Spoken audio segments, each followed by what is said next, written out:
গাজৰ হালোৱা বনাবৰ কাৰণে মই এইখিনি গাজৰখিনি পিচি লৈছোঁ আৰু ইয়াত চেনি অলপ লৈছোঁ। চেনিটো মই কমাই লৈছোঁ, দৰকাৰ হ'লে পিছত দিম। আৰু গাজৰখিনি মই আধাখিনিহে ব্যৱহাৰ কৰিম।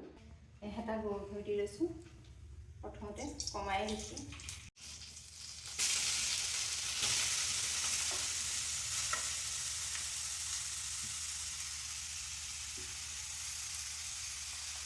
এই আধাকণ গাজৰ মই দি দিছোঁ, আধাকণ মই বেলেগ কিবা এটা বনাম বুলি মনতে ভাবি পেলাই থৈ দিছোঁ।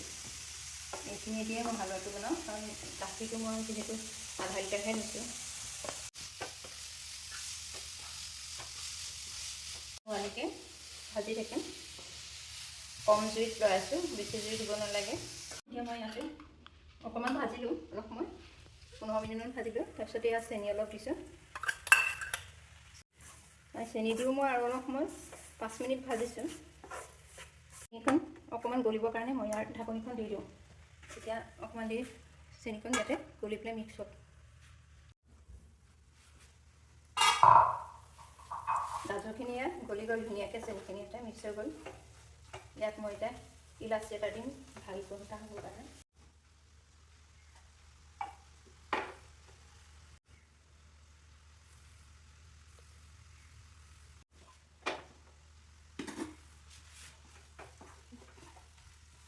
আলমণ্ড দিছোঁ সৰু সৰুকৈ কুটি পেলাই। ইয়াত খিচমিচ দিছোঁ। এতিয়া ইয়াত অকণমান ভাজি পেলাই গাখীৰকণ ঢালি দিম।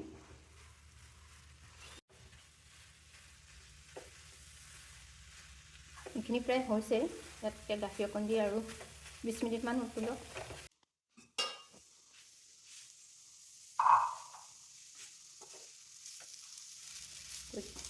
এইখিনি হৈ গ'ল, ধুনীয়াকৈ ভাজ খাইছে।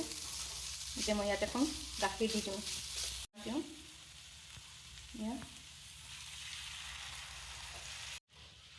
আৰু এটা দি দিছোঁ। পায়সৰ দৰে এইবোৰ সিজিলেহে ভাল হ'ব। তেনেকৈ পাক ল'ব লাগে।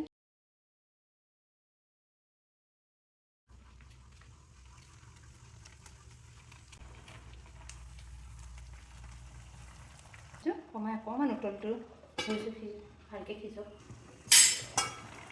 এয়া গাজৰ হালোৱা আমাৰ হৈ গৈছে। আৰু 5 মিনিটৰ পিছতে এইখিনি নমাব পৰা হ'ব।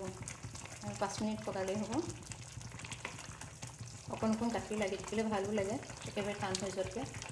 ঠাণ্ডা হ'বলৈ দিলে অকণমান টান হ'বই। এইখিনি নমাবও হ'ল, নমাই দিম এতিয়া। আৰু এচামুচ গৰু ঘিউ দি দিছোঁ।